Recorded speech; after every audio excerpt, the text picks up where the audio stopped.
Hi friends, welcome back to my channel. ಎಲ್ಲರೂ ಹೇಗಿದ್ದೀರಾ? ಎಲ್ಲರೂ ಚೆನ್ನಾಗಿದ್ದೀರಾ ಅಂಥೇಳಿ ಅಂದ್ಕೊಂಡಿದ್ದೀನಿ.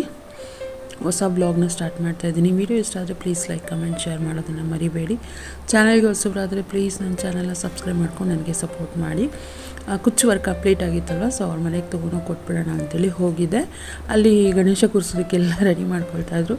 ಜಸ್ಟ್ ಒಂದು ಕ್ಲಿಪ್ಪಿಂಗ್ ತೊಗೊಂಡೆ. ಅಲ್ಲಿಂದ ಬರ್ತಾ ಹಾಗೆ ಲೈಟಿಂಗ್ಸ್ ಒಂದು ಅಂಗಡಿನಲ್ಲಿ ನಮಗೆ ಒಂದು ಲೈಟ್ ತುಂಬಾ ಇಷ್ಟ ಆಯಿತು. ಸೊ ಕೇಳೋಣ ಅಂದರೆ ಹೊರಗಡೆ ಪಾರ್ಕಿಂಗ್ ಹತ್ರ ಹಾಕೋದಕ್ಕೆ ಚೆನ್ನಾಗಿರುತ್ತೆ ಅಂತ. ಬಟ್ ಹೇಗೆ ಫಿಕ್ಸ್ ಮಾಡಬೇಕು ಅದೆಲ್ಲ ಗೊತ್ತಿರಲಿಲ್ಲ. ಸುಮ್ಮನೆ ಜಸ್ಟ್ ಕೇಳೋಣ ಅಂತ ಹೋದ್ವಿ. ಬಟ್ ಅದು ಒಂದು ಪೀಸ್ಗೆ ಚಿಕ್ಕದಕ್ಕೆ 450 ಹೇಳಿದ್ರು, ದೊಡ್ಡದಕ್ಕೆ 650 ಹೇಳಿದ್ರು. ಅದು ಏನಂದರೆ ಹೋಲ್ ಮಾಡಬೇಕು, ಗೋಡೆಯಲ್ಲಿ ಹೋಲ್ ಮಾಡಿ ಫಸ್ಟೇ ಕೂರಿಸ್ಬೇಕು ಅಂತ ಹೇಳಿದರು ಅವರು. ಸೊ ಇವಾಗೆಲ್ಲ ಮಾಡೋಕ್ಕೆ ಹೋದರೆ ಅದು ಡಬಲ್ ಕೆಲಸ ಆಗಿಬಿಡುತ್ತೆ ಅಂದ್ಬಿಟ್ಟು ನಾವು ಅಲ್ಲಿಗೆ ಸ್ಟಾಪ್ ಮಾಡಿದ್ವಿ. ಒಂದೆರಡು ಲೈಟಿಂಗ್ನ ಕೇಳಿಕೊಂಡು ದೇವ್ರ ಮನೆ ಕೂಡ ಬೇಕಿತ್ತು ಅಂತ ಕೇಳಿದ್ರೆ ಅದಕ್ಕೆ 1150 ಏನೋ ಹೇಳಿದ್ರು. ಸೊ ನೋಡೋಣ ನೆಕ್ಸ್ಟ್ ಟೈಮ್ ಅಂತ ಹೇಳಿಬಿಟ್ಟು ಅಲ್ಲಿಂದ ಮನೆಗೆ ಬರಬೇಕಾದ್ರೆ ಇದು ಸ್ವಲ್ಪ ನಮ್ಮ ಮನೆಗೆ ನಿಯರು, ಇನ್ನೊಂದು ಸೈಡ್ ನಿಯರು. ಲಾಸ್ಟ್ ಟೈಮ್ ತೋರಿಸಿದ್ದು ಡೌನ್ಗೆ ಹೋದರೆ ಈ ಸೈಡ್ ತೋರಿಸೋದು, ಈ ಕಡೆ ಅಪ್ ಸೈಡ್ ಬಂದರೆ ಸೊ ಸುತ್ತ ಸರೌಂಡಿಂಗಲ್ಲೆಲ್ಲ ಗಣೇಶ. ಅವತ್ತಂತೂ ಎಲ್ಲಿ ನೋಡಿದರೂ ಗಣೇಶನೇ. ಎಲ್ಲಿ ಅಂದರೆ ಆಲ್ಮೋಸ್ಟ್ ಹಬ್ಬ ಮುಗ್ದೆ ಒಂದು 15 ಡೇಸ್ ಮೇಲೆ ಆಗಿಬಿಟ್ಟಿದೆ. ಹಂಗಿದ್ರೂ ಇನ್ನೂ ಎಲ್ಲ ಕಡೆ ಗಣೇಶನ ಇನ್ನೂ ಕೂರಿಸ್ತಾನೆ ಇದ್ದಾರೆ, ಫಂಕ್ಷನ್ ಮಾಡ್ತಾನೆ ಇದ್ದಾರೆ, ಪಟಾಕಿ ಹೊಡಿತಾನೆ ಇದ್ದಾರೆ. ಸೊ ಹಿಂಗೂ ಕೊಟ್ಬಿಟ್ಟು ರಿಟರ್ನ್ ಬರುವಾಗ ನೋಡಿದ್ವಲ್ಲ, ನೋಡೋಣ ಹೋಗಿ ಹೀಗೆ ಗಣೇಶನ ಕೂರಿಸಿದ್ದಾರೆ ಇಲ್ಲಿ ಅಂತ ಹೇಳ್ಬಿಟ್ಟು ಏನೋ ಪ್ರೋಗ್ರಾಮ್ನೆಲ್ಲ ನಡೀತಾ ಇತ್ತು. ಏನಪ್ಪ ಅಂತ ಹೇಳಿದ್ರೆ ಅಂದರೆ ಇಲ್ಲೆಲ್ಲ ಏನೋ ಆರ್ಕೆಸ್ಟ್ರಾ ಆ ಥರದ್ದೆಲ್ಲ ಏನೂ ಇರಲಿಲ್ಲ. ಜಸ್ಟ್ ಮಕ್ಕಳನ್ನೆಲ್ಲ ಸೇರಿಸ್ಕೊಂಡು ಈ ಮ್ಯೂಸಿಕಲ್ ಚೇರ್ ಅಂತ ಇದು ಗೇಮ್ಸ್ ಆಡಿಸ್ತಾಯಿದ್ರು. ಬಟ್ ಗಣೇಶ ಮಾತ್ರ ತುಂಬ ದೊಡ್ಡದಾಗಿತ್ತು. ಮತ್ತು ಹಿಂದೆ ಕಾಳಿ ಮಾತೆಯೂ ಕೂಡ ಇತ್ತು. ತುಂಬ ಚೆನ್ನಾಗಿತ್ತು ಗಣೇಶ. ಬಟ್ ನನಗೇನಂದರೆ ಇದನ್ನು ಹೆಂಗೆ ನೀರಲ್ಲಿ ಮುಳುಗಿಸ್ತಾರೆ, ಮತ್ತು ಅದು POP ಆಗಿರೋದ್ರಿಂದ ನೀರಲ್ಲಿ ಕರಗೋದು ಇಲ್ವಲ್ಲ. ಸೊ ಒಂದು ಸಲ ಯಾವಾಗೋ ಸಾಂಕಿ ಟ್ಯಾಂಕಲ್ಲಿಗೆ ಹೋಗಿ ನೋಡಿದ್ದೆ ನಾನು. ಮಣ್ಣಿನ ಗಣೇಶ ಆದರೆ ನೀರಲ್ಲಿ ಆರಾಮಾಗಿ ಇದಾಗ್ಬಿಡುತ್ತೆ, ಮುಳುಗ್ಬಿಡುತ್ತೆ. ಬಟ್ ಈ ಥರ ಗಣೇಶಗಳು ತುಂಬ ಕಷ್ಟ. ಮತ್ತು ಅಲ್ಲಿ ನೋಡಿದರೆ ಒಂಥರ ಹೆಂಗೆ ಮಾಡ್ತಾರೆ ಅಂದರೆ ಬೇಜಾರಾಗುತ್ತೆ. ಅದೆಲ್ಲ ಹೇಳೋಕ್ಕಾಗಲ್ಲ, ನನ್ನ ಕಣ್ಣಾರೆ ನೋಡಿರೋದ್ರಿಂದ. ಸೊ ಹಾಗಾಗಿ ಒಟ್ಟು ದೇವ್ರು ಚೆನ್ನಾಗಿತ್ತು. ದೇವ್ರಿಗೆ ಕೈ ಮುಗಿದು ದೇವರ ಆಶೀರ್ವಾದನ ತೊಗೊಂಡು ಅಲ್ಲಿ ಮಕ್ಕಳೆಲ್ಲ ಸೇರಿ ಇದು ಮಾಡ್ತಾಯಿದ್ರು. ಮಕ್ಕಳವರು ದೊಡ್ಡವರು ಎಲ್ಲರೂ ಸೇರಿ ಮ್ಯೂಸಿಕಲ್ ಚೇರ್ ಆಡ್ತಾಯಿದ್ರು. ಅದರಲ್ಲಿ ನನ್ನ ಮಗನ ಫ್ರೆಂಡ್ ಕೂಡ ಒಬ್ಬ ಇದ್ದ. ಸೊ ನೋಡೋಣ ಹಿಂಗೆ ಅವನು ಆಡ್ತಾಯಿದ್ದಾನಲ್ವ, ಗೆಲ್ತಾನ ಇಲ್ಲ ಎಲ್ಲಿವರೆಗೂ ಔಟ್ ಆಗ್ತಾನೆ ನೋಡೋಣ ಅಂತೇಳಿ ನಿಂತ್ಕೊಂಡಿದ್ವಿ. ಆಲ್ರೆಡಿ ಲೇಟ್ ಆಗಿಬಿಟ್ಟಿತ್ತು ಅಂತ ಅಂದ್ಕೊಳ್ತೀನಿ, 10 o'clock ಏನೋ ಆಗಿಬಿಟ್ಟಿತ್ತು. ಸೊ ಅವನು ಇದ್ನಲ್ಲ ಅಂಥೇಳಿ ಸ್ಟಾಪ್ ಆದ್ವಿ ನಾವು. ಬಟ್ ನೋಡ್ತಾ ಫೈನಲಾಗಿ ನನ್ನ ಮಗನ ಫ್ರೆಂಡೇ ವಿನ್ ಆದ. ಸೊ ಅವನಿಗೆ ವಿಶ್ ಮಾಡಿಬಿಟ್ಟು ಕಂಗ್ರ್ಯಾಚುಲೇಷನ್ ಅಂಥೇಳಿ ವಿಶ್ ಮಾಡಿ ಸ್ವಲ್ಪ ಹೊತ್ತು ಅಲ್ಲೇ ಇದ್ದು ಅಲ್ಲಿಂದ ಮನೆಗೆ ಬಂದಿದ್ದಾಯಿತು. ನಾನು ಅಂದೆ ನನ್ನ ಮಗನಿಗೂ ಕೂಡ ನೀನು ಪಾರ್ಟಿಸಿಪೇಟ್ ಮಾಡ್ಬೋದಿತ್ತಲ್ಲ ಅಂತ. But already start ಆಗಿಬಿಟ್ಟಿತ್ತಂತೆ.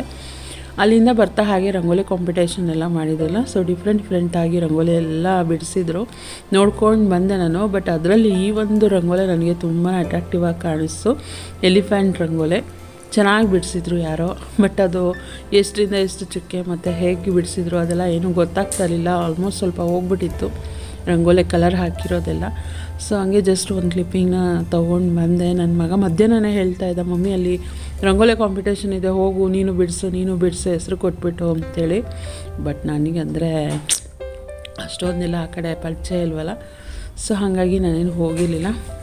ಜಸ್ಟ್ ಬರ್ತಾ ಹಾಗೆ ನೋಡ್ಕೊಂಡು ಬಂದ್ವಿ ಎಲ್ಲರೂ. ಅಲ್ಲಿಂದ ಬಂದವಳು ಮತ್ತೆ ನನ್ನ ಬ್ಲಾಗ್ನ ಕಂಟಿನ್ಯೂ ಮಾಡಲಿಲ್ಲ.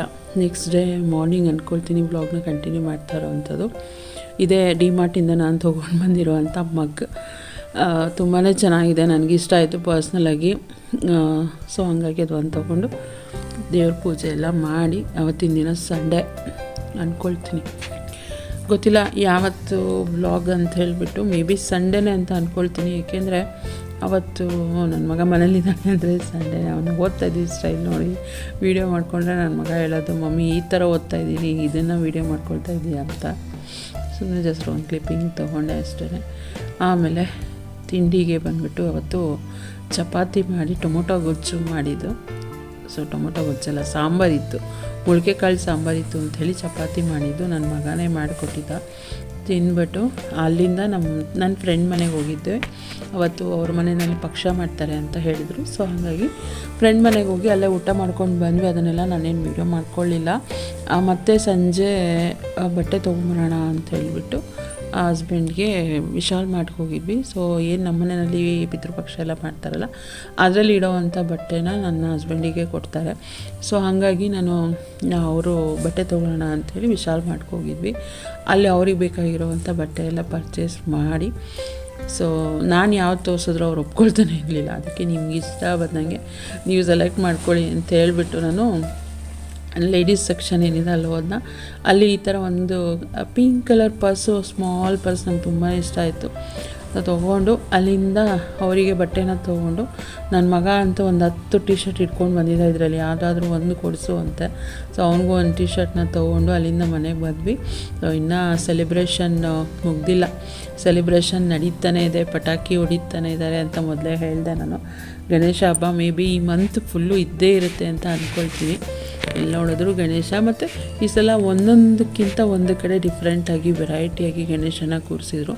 ಎಲ್ಲಿ ನೋಡಿದ್ರು ದೊಡ್ಡ ದೊಡ್ಡ ಗಣೇಶಗಳೇ, ಸಣ್ಣ ಪುಟ್ಟ ಗಣೇಶ ಕೂರಿಸಿದ್ದಾರೆ ಅಂತ ನಾನು ಎಲ್ಲೂ ನೋಡಲೇ ಇಲ್ಲ ಅಂತ ಅಂದ್ಕೊಳ್ತೀನಿ. ಈ ಸಲ ಚೆನ್ನಾಗೆಲ್ಲ ದೊಡ್ಡ ದೊಡ್ಡ ಗಣೇಶ ಕೂರಿಸಿದ್ರು, ಚೆನ್ನಾಗಿತ್ತು. ಒಂಥರ ಸೆಲೆಬ್ರೇಷನ್ ಅಂತಲೇ ಹೇಳ್ಬೋದು. ಮತ್ತು ನಾನೇನು ಬ್ಲಾಗ್ನ ಕಂಟಿನ್ಯೂ ಮಾಡಲಿಲ್ಲ. ನೆಕ್ಸ್ಟ್ ಡೇ ಕುರುಬ್ರಳ್ಳಿಗೆ ಹೋಗಿದ್ದೆ ಅತ್ತೆ ಮಾವ ಮನೆಗೆ. ಏಕೆಂದರೆ ಅಲ್ಲಿ ನಮ್ಮನೆ ಪಕ್ಷಕ್ಕೆ ತಿಂಡಿಗಳನ್ನ ಮಾಡ್ಕೊಳ್ತಾ ಇದ್ದೀವಿ, ಬಾರಮ್ಮ ಅಂಥೇಳಿ ಕರೆದಿದ್ರು. ಸೊ ಹಾಗಾಗಿ ಫಸ್ಟಿಗೆ ಬ್ಯಾಂಕ್ ಹತ್ರ ಹೋದೆ. ನಾನು ಸ್ವಲ್ಪ ಏನೋ KYC ಅಪ್ಡೇಟ್ ಎಲ್ಲ ಮಾಡೋದಿತ್ತು ಅಂಥೇಳಿ. ಬಟ್ ಅಲ್ಲಿ ನೋಡಿದ್ರೆ ಅವರು ಫೋಟೋಸ್ ತರಬೇಕು ಅಂತ ಹೇಳಿದರು. ನಾನು ಫೋಟೋಸ್ ಏನು ಅವಶ್ಯಕತೆ ಇರೋಲ್ಲ ಅಂದ್ಕೊಂಡು ಹೋಗಿದ್ದೆ. ಬಟ್ ಹಂಗೆ ಹೇಳಿದ್ರಲ್ಲ, ಅಲ್ಲಿ ಹೋಗಿದ್ದ ಕೆಲಸ ಆಗಲಿಲ್ಲ. ಅಲ್ಲಿಂದ ನಾನು ಅಲ್ಲಿಗೆ ಹೋದೆ, ಮನೆಗೆ ಹೋದೆ. ಸೊ ಮನೆಗೆ ಹೋಗೋಷ್ಟರಲ್ಲಿ ಆಲ್ಮೋಸ್ಟ್ 2-2:30 ಆಗಿಬಿಟ್ಟಿತ್ತು. ಅಲ್ಲಿ ಹೋದಾಗ ಅವ್ರಿನ್ನೂ ಪ್ರಿಪ್ರೇಷನ್ ಆಗ್ತಾನೆ ಸ್ಟಾರ್ಟ್ ಮಾಡ್ಕೊಂಡಿದ್ರು. ಅಂದರೆ ಹಿಟ್ಟಿಗೆಲ್ಲ ಮಿಕ್ಸ್ ಮಾಡ್ಕೊಳ್ತಾಯಿದ್ರು, ಆಯಿಲೆಲ್ಲ ಹಾಕಿ. ಅಲ್ಲಿ ಹೋದ್ಮೇಲೆ ಸ್ವಲ್ಪ ಕೋಡ್ಬಳೆ ಹಸಿಟ್ಟು ಏನಿದೆ ಅದನ್ನು ನಾದು ಕೊಡು ಅಂತ ಹೇಳಿದ್ರು. ಸೊ ಹಂಗಾಗಿ ಕೋಡ್ಬಳೆ ಹಸಿಟ್ಟನ್ನ ಫಸ್ಟಿಗೆ ನಾದ್ಬಿಟ್ಟು ಆಮೇಲೆ ಕೋಡ್ಬಳೆ ಎಲ್ಲ ಮಾಡ್ತಾಯಿದ್ರು ನಮ್ಮ ದೊಡ್ಡಮ್ಮ ಇವರು. ಕೋಡ್ಬಳೆ ಅವರು ಹಸಿತಾಯಿದ್ರು. ಸೊ ನಾನು ಬಂದ್ಬಿಟ್ಟು ಒಂದು ಕಡೆ ಇದು ಮಾಡೋಣ, ನಿಪ್ಪಟ್ಟು ಮಾಡೋಣ, ಮತ್ತು ಇನ್ನೊಂದು ಕಡೆ ಕೋಡ್ಬಳೆನ ಬೇಯಿಸ್ಕೊಳ್ಳೋಣ, 2 ಬಾಣಲಿ ಇಟ್ಕೊಂಡು ಅಂತ ಹೇಳಿಬಿಟ್ಟು ಆ ಥರ ಪ್ಲ್ಯಾನ್ ಮಾಡಿದಂಥದ್ದು. ಹಾಗಾಗಿ ನಮ್ಮತ್ತೆ ನಿಪ್ಪಟ್ಟಿಗೆ ಮಿದಿತಾಯಿದ್ರು. ಆಮೇಲೆ ಅವ್ರು ಲಾಸ್ಟಿಗೆ ನನಗೆ ಕೊಟ್ಟರು, ನೀನೇ ಮಿದಿಯಮ್ಮ ಅಂಥೇಳಿ. ಸೊ ಫೈನಲಾಗಿ ನಾನೇ ಮಿದ್ದೆ. ಅದು ಲಾಸ್ಟಲ್ಲಿ ಏನು ಗೊತ್ತಾ, ಸ್ವಲ್ಪ ತೆಳು ಥರ ಅನಿಸ್ತಾಯಿತ್ತು ನನಗೆ ಅಂದ್ಬಿಟ್ಟು ಒಂಚೂರು ಹಸಿಟ್ಟು ಹಾಕಿಲ್ಲ, ಮಿದ್ಬಿಟ್ಟು ಆ ಹಸಿಟ್ಟು ಕೂಡ ರೆಡಿ ಮಾಡಿದೆ. ಆಮೇಲೆ ಅವರು ಉಂಡೆ ಮಾಡಿ ಕೊಡ್ತಾಯಿದ್ರು. ನಾನು ಪ್ರೆಸ್ಸಿಂಗ್ ಇದೆಯಲ್ಲ, ಸೊ ಆ ಪ್ರೆಸ್ಸಿಂಗಲ್ಲಿ ನಿಪ್ಪಟ್ಟನ್ನು ಪ್ರೆಸ್ ಮಾಡಿ ಹಾಗೆ ಬೇಯಿಸ್ಕೊಳ್ತಾ ಇದ್ದೆ. ಜೊತೆಗೆ ಅಕ್ಕ ಕೂಡ ಜಾಯಿನ್ ಆಗಿದೆ, ಅವರು ಕೂಡ ಕೋಡ್ಬಳೆ ಎಲ್ಲ ಬೇಯಿಸ್ತಾಯಿದ್ರು. ಸೊ ಹಿಂಗೆ ಒಬ್ರಿಗೊಬ್ರು ನಾವು ತಿಂಡಿಗಳನ್ನ ಮಾಡ್ಕೊಳ್ಳೋಕ್ಕೆ ಶುರು ಮಾಡಿದ್ವಿ. ಸೊ ಫಸ್ಟಿಗೆ ಪ್ಲ್ಯಾನ್ ಇದ್ದಿದ್ದು ಬಂದ್ಬಿಟ್ಟು ನಿಪ್ಪಟ್ಟು ಮತ್ತು ಕೋಡ್ಬಳೆ ಮಾಡಬೇಕು ಅಂಥೇಳಿ ಪ್ಲ್ಯಾನ್ ಇದ್ದಿದ್ದು. ನಾವು ಸ್ಟಾರ್ಟ್ ಮಾಡಿದ್ದು ಒಂದು 2:30 ಆಗಿದ್ರೂ ಕೂಡ ಒಂದು 6 o'clock ಅಷ್ಟರಲ್ಲಿ ಅದೆರಡೂ ಮಾಡಿ ಮುಗ್ದೋಯ್ತು. ಇನ್ನೇನು ಟೈಮ್ ಇತ್ತಲ್ವ, ಸ್ವಲ್ಪ ಚಕ್ಲಿ ಕೂಡ ಮಾಡಿಬಿಡೋಣ ಅಂಥೇಳಿ ಲಾಸ್ಟ್ ಫೈನಲ್ ಮೂಮೆಂಟಲ್ಲಿ ಚಕ್ಲಿನ ಮಾಡಿದ್ವಿ. ಆಮೇಲೆ ಇನ್ನೂ ಒಂದು ಕಜ್ಜಿಕಾಯಿ ಮಾಡೋ ಪ್ಲ್ಯಾನ್ ಇದೆ, ಕಜ್ಜಾಯ ಮಾಡೋ ಪ್ಲ್ಯಾನ್ ಇದೆ. ಅದನ್ನೆಲ್ಲ ನಾನು ಹೋಗೋಕ್ಕಾಗಲ್ಲ, ಏಕೆಂದರೆ ನನ್ನ ಮಗನ ಎಕ್ಸಾಮ್ ಸ್ಟಾರ್ಟ್ ಆಗಿಬಿಡುತ್ತೆ ಅಂದ್ಬಿಟ್ಟು. ಸೊ ನಾನು ಬರೋದಕ್ಕಾಗೋದಿಲ್ಲ. ಇನ್ನೊಂದೇ ಐಟಮ್ ಅಲ್ವ, ಕಜ್ಜಾಯ ಬಂದು ನಮ್ಮ ಅತ್ತೆ ಮಾಡ್ಕೊಳ್ತಾರೆ. ಇನ್ನು ನಮ್ಮ ಮನೇಲಿ ಇನ್ಯಾರಿಗೂ ಕಜ್ಜಾಯ ಮಾಡೋದಕ್ಕೆ ಬರೋಲ್ಲ. ಸೊ ಹಂಗಾಗಿ ಈ ರೀತಿಯಾಗಿ ನಮ್ಮ ಮನೆಯಲ್ಲಿ ಪ್ರಿಪ್ರೇಷನ್ ಮಾಡ್ಕೊಳ್ತಾ ಇದ್ದೀವಿ. ನಮ್ಮದು ಬಂದ್ಬಿಟ್ಟು ನಾನ್ ವೆಜ್ ಊಟ ಆದ್ರೂ ಇದೆಲ್ಲ ತಿಂಡಿಗಳನ್ನ ಮಾಡಿಡಬೇಕು. ಸೊ ಇನ್ನು ರವೆ ಉಂಡೆ ಅಂತೂ ಮನೆಯಲ್ಲೇ ಮಾಡ್ಕೊಂಡು ಬಾ ಅಂತೇಳಿ ಹೇಳಿದರು. ನಾನು ಹೇಗಿದ್ದರೂ ಸಂಡೇ ಮಾಡೋದಲ್ವ ನಾವು, ಸೊ ಸ್ಯಾಟರ್ಡೆ ಮಾಡಿದರೆ ಸಂಡೇ ನಾನು ತೊಗೊಂಡು ಹೋಗಿ ಸರಿ ಹೋಗುತ್ತೆ ಅಂಥೇಳಿ ಪ್ಲ್ಯಾನ್ ಮಾಡಿಕೊಂಡೆ. ಮತ್ತು ಒಂದಷ್ಟು ಕೊಬ್ಬರಿ ಕೂಡ ತುರಿದಿಟ್ಟಿದ್ರು, ಅಲ್ಲ ಅದೇ ಕಾಣಿಸ್ತಾ ಇರೋದು ಕಜ್ಜಿಕಾಯಿ ಮಾಡೋದಕ್ಕೆ ಅಂಥೇಳಿ. ಅದರಲ್ಲೇ ಸ್ವಲ್ಪ ರವೆ ಉಂಡೆಗೂ ಕೂಡ ಮಾಡೋಣ ಅಂಥೇಳಿ ಅದರಲ್ಲೇ ಒಂದಷ್ಟು ಐಟಮ್ಗಳನ್ನ ನಾನು ತೊಗೊಂಡು ಬಂದೆ ಮನೆಗೆ ಮಾಡೋದಕ್ಕೆ ಅಂತ ಹೇಳಿಬಿಟ್ಟು. ಅಲ್ಲಿ ಅವತ್ತಿನ ದಿನ ಜಸ್ಟು ನಿಪ್ಪಟ್ಟು, ಕೋಡ್ಬಳೆ, ಆಮೇಲೆ ಚಕ್ಲಿ 3 ಆಗಿದ್ದಂಥದ್ದು. ಸೊ ಈಗ ದೊಡ್ಡ ದೊಡ್ಡ ಬಾಂಡ್ಲಿಗಳಿದ್ದರೆ ಮತ್ತು ಸ್ಟವ್ ಚೆನ್ನಾಗಿದ್ದರೆ ಬೇಗ ಆಗಿಬಿಡುತ್ತೆ ಎಲ್ಲನೂ. ಸೊ ನಿಪ್ಪಟ್ಟಿಗೇನು ಅಷ್ಟೊಂದು ಆಯಿಲ್ ಆ ಥರದ್ದೆಲ್ಲ ಬೇಕಾಗಲ್ಲ, ಯಾಕೆಂದರೆ ಅದು ಸಣ್ಣದಾಗಿರುತ್ತಲ್ವ, ಬೇಗ ಫ್ರೈ ಆಗಿಬಿಡುತ್ತೆ. ಬಟ್ ಕೋಡ್ಬಳೆ ಚಕ್ಲಿ ಆ ಥರ ಬೇಯಬೇಕಂದ್ರೆ ದೊಡ್ಡ ದೊಡ್ಡ ಬಾಂಡ್ಲಿಗಳು ಇರಬೇಕು. ಸೊ ಅದಿದೆ ಮನೆಯಲ್ಲಿ. ಇಷ್ಟು ಕೋಡ್ಬಳೆ ನಿಪ್ಪಟ್ಟು ಎಲ್ಲ ರೆಡಿ ಆಗ್ತಾಯಿತ್ತು. ಹಾಗೆ ಹಿಂದೆಯೇ ಚಕ್ಲಿಗೂ ಕೂಡ ನಮ್ಮತ್ತೆ ಮಿಡಿತಾಯಿದ್ರು. ಸೊ ಸ್ಟಾರ್ಟ್ ಮಾಡೋಣ, ನಾನು ಬಂದು ಒದ್ಕೊಡ್ತೀನಿ ಅಂತ ಮಿದ್ಬಿಡಿ ಅಂತೇಳಿ ಹೇಳಿದೆ. ಸೊ ನಿಪ್ಪಟ್ಟೆಲ್ಲ ಕಂಪ್ಲೀಟ್ ಆದಮೇಲೆ ಚಕ್ಲಿ ಕೂಡ ಎಲ್ಲ ಪ್ರೆಸ್ ಮಾಡಿ ಕೊಟ್ಟೆ ನಾನು. ಅಷ್ಟರಲ್ಲಿ ಅಕ್ಕ ಎಲ್ಲ ಬೇಯಿಸ್ಕೊಂಡ್ರು. ಈ ರೀತಿಯಾಗಿ ನಮ್ಮ ಮನೆಯಲ್ಲಿ ಹಬ್ಬಕ್ಕೆ ತಿಂಡಿಗಳನ್ನ ಮಾಡಿಕೊಂಡೆ. ಬಬ್ಲೂನಂತೂ ಕಟ್ಟಾಕ್ಬಿಟ್ಟಿದ್ರು. ಅವನು ಓಡ್ಬಂದು ಯಾಕೋ ಗೊತ್ತಿಲ್ಲ, ನನಗೆ ಸಖತ್ತು ಇದು ಮಾಡ್ತಾಯಿದ್ದ, ನನ್ನ ಹತ್ರನೇ ಓಡಿ ಬರ್ತಾಯಿದ್ದ. ನಂಗೆ ಮೊದಲೇ ಭಯ ಅದರಲ್ಲಿ ಈ ಥರ. ಸೊ ಹಂಗಾಗಿ ಒಂದು ಕಡೆ ಪಾಪ ಕಟ್ಟಾಕ್ಬಿಟ್ಟಿದ್ರು, ನನ್ನ ದೆಸೆಯಿಂದ ಬಬ್ಲೂನ ಕಟ್ಟಾಕ್ಬಿಟ್ಟಿದ್ರು. ನಾನು ಬೇಗ ಚಕ್ಲಿ ಎಲ್ಲ ಹೊತ್ತುಬಿಟ್ಟು ನೀವು ಬೇಯಿಸ್ಕೊಳ್ಳಿ ಅಂಥೇಳಿ ನನಗೆ ಸ್ವಲ್ಪ ಕೆಲಸ ಇತ್ತು, ಅದಕ್ಕೆ ಹೊರಗಡೆ ಹೋದೆ ನಾನು. ಬೇಯಿಸ್ಕೊಳ್ತಾರೆ ಅಂದ್ಬಿಟ್ಟು. ನನ್ನ ಮಗ ವಿಡಿಯೋ ಮಾಡೋ ಅಂತ ಹೇಳಿದ್ರೆ, ನೀವೊಂದು ಚಕ್ಲಿ ಮಾಡೋವರೆಗೂ ಮಾಡ್ತೀನಿ, ನೀನು 2 ಚಕ್ಲಿವರೆಗೂ ಮಾಡ್ತೀನಿ, ಇಷ್ಟೇ ಹೇಳೋದು ಅವನು ಯಾವಾಗಲೂ. 1 ನಿಮಿಷ ಆಯಿತು, 2 ನಿಮಿಷ ಆಯಿತು ಅಂತ ಲೆಕ್ಕಾಚಾರ ಹೇಳ್ತಿರ್ತಾನೆ. ಈಗ ವಿಡಿಯೋ ಎಡಿಟ್ ಮಾಡಬೇಕಾದ್ರೂ ನನ್ನ ಕಣ್ಣು ಮುಂದೆನೇ ಇದ್ದಾನೆ, ಕಣ್ಣು ಮುಚ್ಕೊಂಡು ಕೂತ್ಕೊಂಡಿದ್ದಾನೆ. ನನಗೂ ಬರ್ತಾಯಿಲ್ಲ ಅಲ್ಲ ಶಿಶಿರ್? ಶಿಶಿರ್ ಅಲ್ಲೂ ಕೂಡ ಹಾಗೆ ಹೇಳ್ತಾ ಇದ್ದವನು, ಮಮ್ಮಿ ಇನ್ನೊಂದು ಚಕ್ಲಿ ಹೊತ್ತೋರ್ಗಷ್ಟೇ ನಾನು ಮಾಡೋದು ವಿಡಿಯೋನ, ನನಗಾದರೆ ಹೆಲ್ಪೇ ಮಾಡೋದಿಲ್ಲ. ಅದೇ ಬೇರೆ ಯಾರಾದರೂ ಹೇಳಿ ಎಷ್ಟು ಕೂಲಾಗಿ ಹೆಲ್ಪ್ ಮಾಡ್ತಾನೆ ವಿಡಿಯೋ ಮಾಡೋದಕ್ಕೆ ಅಂತಂದರೆ, ಯಾವತ್ತಾದರೂ ಎಕ್ಸಾಂಪಲ್ ನಾನು ತೋರಿಸ್ತೀನಿ ಯಾವ ಥರ ಅವನು ಬೇರೆಯವ್ರಿಗೆ ಎಷ್ಟು ಹೆಲ್ಪ್ ಮಾಡ್ತಾನೆ ಅಂತ. ಸೊ ನಾನು ಬಂದ್ಬಿಟ್ಟು ಕೂದಲು ಎಲ್ಲೋ ಬಂದ್ಬಿಟ್ಟಿತ್ತು ಒಂದು ಚಿಕ್ಕದು, ಅದನ್ನೇ ತೋರಿಸೋದೆ, ನೋಡಿ ಕೂದಲು ಎಲ್ಲಿಂದ ಬಂದ್ಬಿಟ್ಟಿದೆ ಅಂಥೇಳಿ. ಅದೇನಂದರೆ ಅದು ನಾನು ಹಾಕ್ತಾಯಿದ್ದಿದ್ದು ವೈಟು ಇದ್ರ ಮೇಲೆ ಇದ್ದಿದ್ದರಿಂದ ನೀಟಾಗಿ ಕಾಣಿಸ್ತಾ ಇತ್ತು ಅಷ್ಟೇ. ಏನು ಮಾಡೋಕ್ಕಾಗಲ್ಲ, ಮನೆಯಲ್ಲಿ 4-5 ಜನ ಹೆಣ್ಮಕ್ಳು ಇರೋ ಕಡೆ ಒಂಚೂರಾದರೂ ಕೂದಲು ಬಿದ್ದಿರ್ತಾರೆ. ಅಷ್ಟು ಮಾಡಿಬಿಟ್ಟು ಮನೆಗೆ ಬಂದುಬಿಟ್ಟೆ. ಮನೆಗೆ ಬಂದಾದಮೇಲೆ ಮತ್ತೆ ಆವತ್ತಿನ ದಿನ ವ್ಲಾಗ್ನ ನಾನು ಕಂಟಿನ್ಯೂ ಮಾಡಲಿಲ್ಲ. ನೆಕ್ಸ್ಟ್ ಡೇ ಈವ್ನಿಂಗ್ ನಾನು ವ್ಲಾಗ್ನ ಕಂಟಿನ್ಯೂ ಮಾಡ್ತಿರೋದು. GK ಎಕ್ಸಾಮ್ ಇದೆ ನನ್ನ ಮಗನಿಗೆ ವೆಡ್ನೆಸ್ಡೇಯಿಂದ. ಸೊ ಹಂಗಾಗಿ ಕುತ್ಕೊಂಡು ಓದಿಸ್ತಾ ಇದ್ನ ನಾನು. ಅವನಿಗೆ ಓದಿಲ್ಲ, ಅವನಿಗೆ ಗೊತ್ತಿಲ್ಲದೇ ನಾನು ವಿಡಿಯೋ ಮಾಡಿದ್ರು ಕೂಡ ನೋಡ್ಬೋದು ಕಣ್ಣ ಹೆಂಗೆ ಗುರಾಯಿಸ್ಕೊಂಡು ನೋಡ್ತಾನೆ ಅಂಥೇಳಿ ಸೈಡಿಂದ. ಅದನ್ನೇ ಹೇಳಿದೆ, ನನಗೆ ಕಾಣಿಸ್ತು ನೀನು ಗುರಾಯಿಸಿದ್ದು ಅಂಥೇಳಿ. ಸೊ ಮತ್ತೆ ಅದೇ ರೀತಿ ತಲಾಟೆ ಮಾಡ್ತಿರ್ತಾನೆ. ಸೊ ಹಂಗಾಗಿ ನಾನು ವಿಡಿಯೋ ಎಲ್ಲ ಮಾಡ್ಕೊಳ್ಳಲ್ಲ. ನನಗಂತೂ ಸೊಂಟ ಎಲ್ಲ ನೋವು ಬಂದ್ಬಿಟ್ಟಿತ್ತು ಹೇಳಬೇಕು ಅಂದರೆ. ಒಂದು ಕಡೆ ಕುಚ್ಚು ಕೆಲಸ, ಇನ್ನೊಂದು ಕಡೆ ನೋಡ್ಕೊಳ್ಳೋದು, ಓದಿಸೋದು ಇದು. ಅದಕ್ಕೆ ಸುಮ್ಮನೆ ಹಾಗೆ ಮಲ್ಕೊಂಡಿದ್ದೆ, ಅವನು ಓದೋವರೆಗೂ ಮಲ್ಕೊಂಡು ಆಮೇಲೆ ಎದ್ದು ಕೇಳೋಣ ಅಂಥೇಳಿ. ಸೊ ನೆಕ್ಸ್ಟ್ ಡೇ ಮಾರ್ನಿಂಗ್ ಎಕ್ಸಾಮ್ಗೆಲ್ಲ ಪ್ರಿಪೇರ್ ಆಗಿ ನನ್ನ ಮಗ ಸ್ಕೂಲಿಗೆ ಹೊರಡ್ತಾ ಇದ್ದಾನೆ. ಸ್ಕೂಲಿಗೆ ಹೊರಡೋಕ್ಕೂ ಮುಂಚೆ ಹೇಗೋ ಹಾಲ್ ಟಿಕೆಟ್ ಎಲ್ಲ ಇತ್ತಲ್ವ, ಸೊ ಅದು ಇಟ್ಬಿಟ್ಟು ದೇವ್ರ ಮುಂದೆ ಪೂಜೆ ಮಾಡಿಬಿಡಪ್ಪ ಅಂಥೇಳಿ ಹೇಳಿದೆ. ಸೊ ಹಂಗಾಗಿ ಪೂಜೆ ಮಾಡ್ತಾ ಇದ್ದಾನೆ. ತಿಂಡಿಗೆ ಬಂದ್ಬಿಟ್ಟು ನಾನು ದೋಸೆ ಮಾಡಿ ಬೆಂಡೆಕಾಯಿ ಗೊಜ್ಜು ಮಾಡಿದೆ. ಸೊ ಅವನು ಪೂಜೆ ಮಾಡ್ತಾಯಿದ್ನಲ್ಲ ಅಂತ ಹೇಳ್ಬಿಟ್ಟು ನಾನು ಹಂಗೆ ತಿನ್ನಿಸ್ಬಿಡೋಣ. నేను ಬಾಕ್ಸ್ ಕಟ್ಟೋ ಅಷ್ಟೇನಿಲ್ಲ, ಎಕ್ಸಾಮ್ ಇರೋದ್ರಿಂದ 12:30ಗೆ ಮನೆಗೆ ಬಂದುಬಿಡ್ತಾರೆ. ಸೊ ಅದಕ್ಕೋಸ್ಕರ ನಾನು ಅವನಿಗೆ ತಿನ್ನಿಸ್ತಾ ಇದ್ದೆ, ಅವನು ದೇವ್ರ ಪೂಜೆ ಮಾಡ್ತಾಯಿದ್ದೆ. ನಾವೆಲ್ಲ ಫಸ್ಟ್ ಎಲ್ಲ ಹಾಗೆ ಹಾಲ್ ಟಿಕೆಟ್ ಬಂತು ಮನೆಗೆ ಅಂದರೆ ದೇವ್ರ ಮುಂದೆ ಇಟ್ಟು ಪೂಜೆ ಮಾಡಿ ಆಮೇಲೆ ಇದನ್ನು ತೊಗೊಂಡೋಗ್ತಾಯಿದ್ವಿ ಎಕ್ಸಾಮ್ಗೆ. ಅವನು ಸ್ವಲ್ಪ ಅದನ್ನು ಕಲ್ತ್ಕೊಳ್ಳಿ ಅಂತೇಳಿ. ಮತ್ತು ರಾಯರ ಮಂತ್ರಾಕ್ಷತೆ ಕೂಡ ಇದ್ದಲ್ವ, ಈ ಥರ ಎಕ್ಸಾಮ್ಗೆ ಹೋಗೋ ಟೈಮು ಮತ್ತು ಒಳ್ಳೆ ಕೆಲಸಕ್ಕೆ ಹೋಗೋ ಟೈಮಲ್ಲಿ ಮಂತ್ರಾಕ್ಷತೆನ ತೊಗೊಂಡು ಪೂಜೆ ಎಲ್ಲ ಮಾಡಿ ಹೊರಡ್ತಾನೆ. So hi friends, good morning. ಇವತ್ತು ಬಂದ್ಬಿಟ್ಟು ವೆದರ್ ಬೆಂಗಳೂರಲ್ಲಿ ತುಂಬಾ ಕೂಲಾಗಿದೆ. ಆಲ್ಮೋಸ್ಟ್ ಒಂದು 3-4 ಡೇಸ್ ಅಂದ್ಕೊಳ್ತೀನಿ, 1 ವೀಕಿಂದ ಸ್ವಲ್ಪ ಹಾಟಾಗೇ ಇತ್ತು. ಬಟ್ ಇವತ್ತು ಯಾಕೋ ಜಾಸ್ತಿ ಮಳೆ ಬರೋ ಥರ ಮೋಡ ಆ ಥರನೇ ಇದೆ. ಇವತ್ತು ನಮ್ಮ ಏರಿಯಾದಲ್ಲಿ ಥಂಡರ್ ಸ್ಟೋಮ್ ಅಂತ ಬೇರೆ ಮೆಸೇಜ್ ಬರ್ತಾಯಿತ್ತು ನನಗೆ ನೆನ್ನೆಯಿಂದ. ಇನ್ನೂ ಬಂದಿಲ್ಲ ಮಳೆ, ಗೊತ್ತಿಲ್ಲ ಯಾವಾಗ ಬರುತ್ತೆ ಅಂತ. ಸೊ ಇವತ್ತಿಂದ ನನ್ನ ಮಗನಿಗೆ ಎಕ್ಸಾಮ್ ಕೂಡ ಸ್ಟಾರ್ಟ್ ಆಗಿದೆ. ಎಕ್ಸಾಮ್ಗೆ ಹೋದ. ಸೊ ಫಸ್ಟ್ ಡೇ ಆಗಿರೋದ್ರಿಂದ ದೀಪ ಹಚ್ಬಿಟ್ಟು ಹಾಲ್ ಟಿಕೆಟ್ ಪೂಜೆ ಮಾಡಿ ನಾನೇ ಹೇಳಿದೆ. ಏಕೆಂದರೆ ಇಂಥದನ್ನೆಲ್ಲ ನಾವು ಈಗಿಂದಲೇ ನಮ್ಮ ಮಕ್ಕಳಿಗೆ ಕಲಿಸ್ತಾ ಹೋದರೆ ಸೊ ಮುಂದೆ ಅವರು ಅವ್ರ ಮಕ್ಕಳಿಗೆಲ್ಲ ಹೇಳ್ಕೊಡ್ತಾರೆ ಅಂತ ನನ್ನ ಅನಿಸಿಕೆ. ಸೊ ನಾವು ಕೂಡ ಅಷ್ಟೇ, ಫಸ್ಟು ಹಾಲ್ ಟಿಕೆಟ್ ಬಂತಂದರೆ ದೇವ್ರ ಮುಂದೆ ಇಟ್ಬಿಟ್ಟು ಪೂಜೆ ಮಾಡಿ ಆಮೇಲೆ ನಮ್ಮ ಪ್ರಯತ್ನಗಳನ್ನ ನಾವು ಮಾಡ್ತಾ ಇದ್ವಿ. ಸೊ ದೇವರ ಆಶೀರ್ವಾದ ಬಂದಿರಬೇಕಂತ, ಹಾಗೆ ಅವನ ಪ್ರಯತ್ನ ಕೂಡ ಮಾಡ್ತಾನೆ, ಜೊತೆಗೆ ದೇವರ ಆಶೀರ್ವಾದ ಕೂಡ ಅವನಿಗೆ ಸಿಗಲಿ ಅಂದ್ಬಿಟ್ಟು ಹಾಗೆ ಸ್ನಾನ ಮಾಡ್ಕೊಂಡು ದೀಪ ಹಚ್ಬಿಡಪ್ಪ ಅಂತ ಹೇಳಿದೆ. ಸೊ ದೀಪ ಎಲ್ಲ ಹಚ್ಬಿಟ್ಟು ತಿಂಡಿ ತಿನ್ಕೊಂಡು ಹೋದ. ತಿಂಡಿಗೆ ಬಂದ್ಬಿಟ್ಟು ಇವತ್ತು ದೋಸೆ ಮಾಡಿ ಬೆಂಡೆಕಾಯಿ ಗೊಜ್ಜು ಮಾಡಿದ್ದೆ. ಸೊ ಸಕ್ಕತ್ತಾಗಿ ಬಂದಿದ್ದು ಟೇಸ್ಟು, ಬಟ್ ರೆಸಿಪಿ ಶೂಟ್ ಮಾಡ್ಕೊಳಕ್ಕೆ ಆಗಲಿಲ್ಲ. ತುಂಬಾ ಚೆನ್ನಾಗಿದೆ ಟೇಸ್ಟಾಗಿ. ಈ ಸಲ ಮೆಣಸಿನ್ಕಾಯಿ ಪುಡಿ ಆ ಥರ ಎಲ್ಲ ಹಾಕಿರಲಿಲ್ಲ, ಸೊ ಮೆಣಸಿನ್ಕಾಯಿನೇ ಹಾಕಿ ಎಲ್ಲ ಹುರಿದು ಮಾಡಿದ್ದೆ.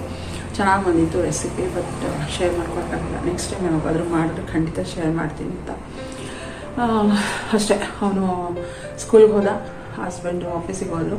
ನಾನು ಇನ್ನೇನು ನನ್ನದು ಮನೆ ಕೆಲಸ ಎಲ್ಲ ಮುಗಿದಿದೆ, ದೊಡ್ಡದಿದೆ, ಪಾತ್ರೆ ತೊಳೆಯೋದು ದೊಡ್ಡದಿದೆ ನನ್ನ ಕೆಲಸ. ಸೊ ಅದು ಮಾಡ್ಕೊಳ್ಳೋಣ ಅಂದ್ಬಿಟ್ಟು ಒಂದು ಲೋಟ ಕಾಫಿ ಮಾಡ್ಕೊಂಡಿದ್ದೀನಿ. ಸೊ ಡಿಮಾರ್ಟಿಂದ ತೊಗೊಂಡು ಬಂದಂತಹ ಮಗ್ಗಿದು ಇಷ್ಟ ಆಯಿತು, ತುಂಬಾ ಇಷ್ಟ ಆಯಿತು ಅಂತ ಹೇಳ್ಬಿಟ್ಟು ನಾನು ಈ ಒಂದು ಮಗ್ಗನ ತೊಗೊಂಡು ಬಂದೆ. ಸೊ ಅದರಲ್ಲಿ ಇವಾಗ ತುಂಬ ಕಾಫಿನ ಮಾಡಿಕೊಂಡು ಕಾಯ್ತಾ ಇದ್ದೀನಿ, ಕುಡಿಬೇಕು. ಸೊ ಈ ಥರ ಥಂಡಿ ವೆದರಿಗೆ ಕಾಫಿ ಮಾಡ್ಕೊಂಡು ಕುಡಿದ್ರೆ ತುಂಬಾ ಚೆನ್ನಾಗಿರುತ್ತೆ. ಮಾರ್ನಿಂಗ್ ಒನ್ ಟೈಮ್ ಮತ್ತು ಸಾಧ್ಯ ಆದರೆ ಈವ್ನಿಂಗ್ ಒನ್ ಟೈಮ್ ಕುಡಿತೀನಿ ಅಷ್ಟೇ. ಈವ್ನಿಂಗ್ ಅಂತೂ ತುಂಬ ರೇರು ಕುಡಿಯೋದು. ಮಾರ್ನಿಂಗ್ ಮಾತ್ರ ಈ ಥರ ಸ್ವಲ್ಪ ರಿಲ್ಯಾಕ್ಸ್ ಆಗೋದಕ್ಕೆ ಕುಡಿತೀನಿ. ಹಾಗಾಗಿ ಮತ್ತು ಇವಾಗ ಇನ್ನೂ ಸೀರೆ ಕುಚ್ಚು ಕಟ್ಟೋದಿದೆ. ಸೊ ಅದೆಲ್ಲ ತೊಗೊಂಡು ಬಂದೆ ಹೋಗಿ ಅದನ್ನು ಮಾಡ್ಕೋಬೇಕು. ನನ್ನ ಮಗನಿಗೆ ಎಕ್ಸಾಮು ಅವ್ನಿಗೆ ಓದಿಸೋದ್ರಿಂದ ನಾನು ಮಾಡೋಕ್ಕಾಗ್ತಾಯಿಲ್ಲ.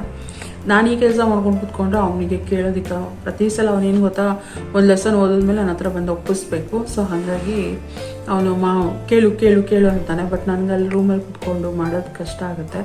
ಸೊ ಹಾಗಾಗಿ ಅವನು ಈಗ ಎಕ್ಸಾಮ್ ಇರೋದ್ರಿಂದ ಮಧ್ಯಾಹ್ನ 12:30ಗೆ ಕೂಡ ಬಂದುಬಿಡ್ತಾನೆ. ಅವ್ನು ಬಂದಮೇಲೆ ಸ್ವಲ್ಪ ಹೊತ್ತು ಟೈಮ್ ತೊಗೊಂಡು ರೆಸ್ಟ್ ಮಾಡಿಬಿಟ್ಟು ಅವನು ಆಮೇಲೆ ಹಿಂದೆನೋ ಓದೋಕೆ ಕೂತ್ಕೊಳ್ತಾನಲ್ವ. ಸೊ ಹಾಗಾಗಿ ನೋಡೋಣ ಯಾವಾಗ ಫಿನಿಷ್ ಮಾಡೋಕ್ಕಾಗುತ್ತೆ, ಬೇಗ ಅದನ್ನು ಕೂಡ ಫಿನಿಷ್ ಮಾಡೋಣ ಅಂಥೇಳಿ ಅಂದ್ಕೊಂಡು ಎಲ್ಲ ಥ್ರೆಡ್ ತೊಗೊಂಡು ಇಟ್ಕೊಂಡಿದ್ದೀನಿ.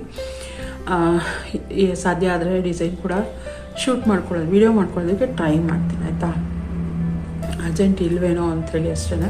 ಸೊ ಅವರೇ ಏನಾದರೂ ಕಾಲ್ ಮಾಡಿ ಅರ್ಜೆಂಟ್ ಅಂತ ಹೇಳಿದ್ರೆ ನಾನು ಮಾಡಲೇಬೇಕಾಗುತ್ತೆ ಬೇಗ ಅದನ್ನು ಕೂಡ. ಆಮೇಲೆ ಸ್ಯಾಂಪಲ್ ಮಾಡಿ ತೋರಿಸ್ತೀನಿ ಆಯಿತಾ. ಅದ್ರ ಜೊತೆಗೆ ನಾನು ಮೀಶೋಯಿಂದ ಒಂದಷ್ಟು ನ್ಯಾಪ್ಕಿನ್ಸ್ನ ತರಿಸಿದೆ. ಪ್ಯಾಕ್ ಆಫ್ 6 ಇದು. ಇದಕ್ಕೆ ನಾನು ಒಂದು 90 ರುಪೀಸ್ ಏನೋ ಕೊಟ್ಟಿದ್ದೆ ಅಂತ ಅಂದ್ಕೊಳ್ತೀನಿ. 95 ರುಪೀಸ್. ಚೆನ್ನಾಗಿದೆ ಕ್ವಾಲಿಟಿ. ಬೇಕಿತ್ತು ನನಗೆ ನ್ಯಾಪ್ಕಿನ್, ಬೇಕಿತ್ತು ಅಡುಗೆ ಮನೆಗೆ, ತುಂಬ ಬೇಕಾಗುತ್ತೆ ನನಗೆ. ಸೊ ಹಂಗಾಗಿ ತರಿಸಿಟ್ಕೊಂಡಿದ್ದೀನಿ ಕೈ ಬಟ್ಟೆಗೆ ಇಟ್ಕೊಳ್ಳೋದಕ್ಕೆ ಅದಕ್ಕೆಲ್ಲ ಅಂದ್ಬಿಟ್ಟು. ನೋಡೋಣ ಹೇಗಿದೆ ಆನ್ಲೈನಲ್ಲಿ ಕ್ವಾಲಿಟಿ ಹೇಗಿರುತ್ತೆ. ನಾನು ಯಾಕೆಂದರೆ ಯೂಶ್ವಲಿ ಡಿ-ಮಾರ್ಟು ಇಲ್ಲಾಂದರೆ ವಿಶಾಲ್ ಮಾರ್ಟಲ್ಲಿ, ಡಿ-ಮಾರ್ಟ್ ಇಲ್ಲ ವಿಶಾಲ್ ಮಾರ್ಟಲ್ಲಿ ತೊಗೊಂಡ್ಬಂದ್ಬಿಡ್ತೀನಿ. ಸೊ ಈ ಸಲ ಫಸ್ಟ್ ಟೈಮ್ ನಾನು ಮೀಶೋನಲ್ಲಿ ಆನ್ಲೈನಲ್ಲಿ ತರಿಸಿರೋದು. ಪ್ಯಾಕ್ ಆಫ್ 6ಗೆ 90 ರುಪೀಸು 95 ರುಪೀಸ್ ಏನೋ ಇತ್ತು ಅಂತ. ಸೊ ತರಿಸಿರೋವಂಥದ್ದು. ಅದ್ರ ಜೊತೆಗೆ ಮಹಾಲಯ ಅಮಾವಾಸ್ಯೆ ಇದು ಹಬ್ಬದ ಪ್ರಿಪ್ರೇಷನ್ ಕೂಡ ನಡೀತಾ ಇದೆ. ಸೊ ಮೊನ್ನೆ ಹೋಗಿದ್ದೆ ಅತ್ತೆ ಮಾವನ ಮನೆಗೆ ಹೋಗಿ ತಿಂಡಿ ಎಲ್ಲ ಮಾಡಿಬಿಟ್ಟು ಬಂದೆ. ಎಲ್ಲರೂ ಸೇರ್ಕೊಂಡು ಮಾಡಿದ್ವಿ. ಕೋಡ್ಬಳೆ, ಆಮೇಲೆ ಚಕ್ಲಿ, ನಿಪ್ಪಟ್ಟು 3 ಮಾಡಿದ್ದೀವಿ. ಇನ್ನು ಕಜ್ಜಿಕಾಯಿ ಒಂದು ಮಾಡಬೇಕು. ಕಜ್ಜಾಯ ನಮ್ಮ ಅತ್ತೆ ಮಾಡ್ತಾರೆ. ಇನ್ನು ರವೆ ಉಂಡೆ ನಾನು ಮಾಡಬೇಕು ಅಂತೇಳಿ ಇಲ್ಲೆಲ್ಲ ಐಟಮ್ ತೊಗೊಂಬಂದಿದ್ದೀನಿ. ಹೋಗುವಾಗ ಸಂಡೇ ಮಾಡೋದು ನಮ್ಮ ಮನೆಯಲ್ಲಿ ಮಹಾಲಯ ಅಮಾವಾಸ್ಯೆನ. ಸೊ ಸ್ಯಾಟರ್ಡೇ ಮಾಡಿದ್ರೆ ಸಂಡೇ ಹೋಗುವಾಗ ತೊಗೊಂಡೋಗಿ ಸರಿ ಹೋಗುತ್ತೆ ಅಂತ ಹೇಳ್ಬಿಟ್ಟು ನಾನು ನನಗೆ ಐಟಮ್ನೆಲ್ಲ ಫ್ರಿಜ್ಗೆ ಎತ್ತಿಟ್ಬಿಟ್ಟಿದ್ದೀನಿ. ಈ ಥರ ನಡೀತಾ ಇದೆ ನಮ್ಮ ಮನೆಯಲ್ಲಿ ಹಬ್ಬದ ಪ್ರಿಪ್ರೇಷನ್. ಸೊ ನಾನಂದರೆ ಇವತ್ತು ಹೋಗಿ ಬನ್ನಿ ಅಂತ, ಇವತ್ತು ಬಾ ಅಂಥೇಳಿ ಕರೆದಿದ್ರು. ಬಟ್ ಅವ್ನಿಗೆ ಎಕ್ಸಾಮ್ ಇರೋದ್ರಿಂದ ಹೋಗೋಕ್ಕೆ ಆಗಿಲ್ಲ. ಅದಕ್ಕೆ ಮಂಡೇನೇ ಹೋಗ್ಬಿಟ್ಟು ನಾನು ತಿಂಡಿ ಎಲ್ಲ ನನ್ನ ಕೈಲಿ ಎಷ್ಟು ಸಾಧ್ಯನೋ ಅಷ್ಟು ಹೆಲ್ಪ್ ಮಾಡ್ಕೊಟ್ಬಿಟ್ಟು ಬಂದೆ. ಸೊ ಹಿಂಗೆ ನಡೀತಾ ಇದೆ. ನಿಮ್ಮ ಮನೆಗಳಲ್ಲೆಲ್ಲ ಯಾವ ರೀತಿ ಪಕ್ಷದ ಹಬ್ಬದ ಇದು ನಡೀತಾ ಇದೆ ಅಂಥೇಳಿ ನನಗೆ ಕಮೆಂಟ್ ಮಾಡಿ ಆಯಿತಾ. ಸೊ ಸ್ಯಾರೀಸು ಕೂಡ ತುಂಬಾ ಚೆನ್ನಾಗಿದೆ. ಎಲ್ಲ ಸ್ಯಾರೀಸು ಸಖತ್ತಾಗಿದೆ. ಆಲ್ವೇಸ್ ಅವರು ತರೋ ಅಂಥದ್ದು ತುಂಬಾ ಚೆನ್ನಾಗಿದೆ. ಅದರಲ್ಲಿ ಒಂದು ಸ್ಯಾರಿ ಪರ್ಟಿಕ್ಯುಲರಾಗಿ ನನಗೆ ತುಂಬ ಇಷ್ಟ ಆಗಿದೆ, ಅದು ಅಂತ ತೋರಿಸ್ತೀನಿ.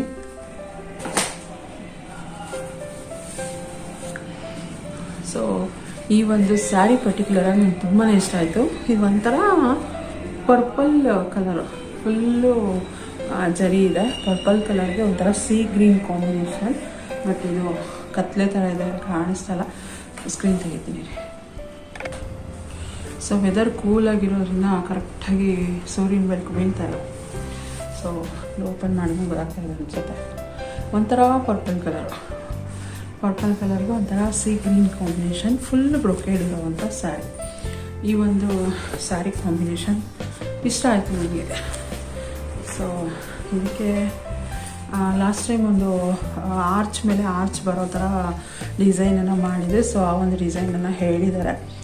ಅದೊಂಥರ ಯುನೀಕ್ ಡಿಸೈನು ಮತ್ತು ಹೊಸ ಥರ ಡಿಸೈನು. ಸೊ ಹಾಗಾಗಿ ಅದನ್ನೇನಾದರೂ ಅಕಸ್ಮಾತ್ ಶೇರ್ ಮಾಡೋಕ್ಕಾದರೆ ಖಂಡಿತ ನಿಮಗೆ ಶೇರ್ ಮಾಡ್ತೀನಿ ಅಂತ. ಈ ಒಂದು ಸೀರೆಗೆ ನೆಕ್ಸ್ಟ್ ಈ ಒಂದು ಸೀರೆ ಏನಿದೆಲ್ಲ ಇದು ನೋಡ್ಬೋದು. ನಿಮಗೆ ಯಾವ ಥರ ಇದೆ ಅಂದರೆ ಒಂದು ಸೈಡಿಂದ ನೋಡಿದ್ರೆ ರೆಡ್ ಥರ ಕಾಣುತ್ತದೆ, ಇನ್ನೊಂದು ಸೈಡಿಂದ ನೋಡಿದ್ರೆ ಗ್ರೀನ್ ಥರ ಕಾಣುತ್ತೆ, ಮೆಹಂದಿ ಗ್ರೀನು. ಬಟ್ ಇಲ್ಲಿ ಬ್ರೌನ್ ಥರ ಕಾಣಿಸ್ತಾ ಇದೆ. ಸೊ ಈ ಒಂದು ಸ್ಯಾರಿಗೆ ನಾನು ಕಲರ್ ಮ್ಯಾಚ್ ಮಾಡೋ ಅಷ್ಟರಲ್ಲಿ ಸಾಕಾಗೋಯ್ತು ನನಗಂತೂ. ಯಾವ ಥರ ಇದಕ್ಕೆ ಸೆಲೆಕ್ಟ್ ಮಾಡಲಿ ನನಗೆ ಗೊತ್ತಾಗ್ತಾನೇ ಇಲ್ಲ. ಆಮೇಲೆ ಅಂದ್ಕೊಂಡೆ ಮೆಹಂದಿ ಗ್ರೀನ್ಗೆ ಸ್ವಲ್ಪ ರೆಡ್ಡು ಮಿಕ್ಸ್ ಮಾಡಿ ಹಾಕೋಣ ಅಂಥೇಳಿ, ಆಮೇಲೆ ಬ್ರೌನ್ ಹಾಕೋಣ ಅಂಥೇಳಿ ಒಂದು ಆಲ್ಮೋಸ್ಟ್ ಒಂದು 10 ಕಲರ್ ತೆಗೆಸಿರ್ಬೋದು ನಾನು.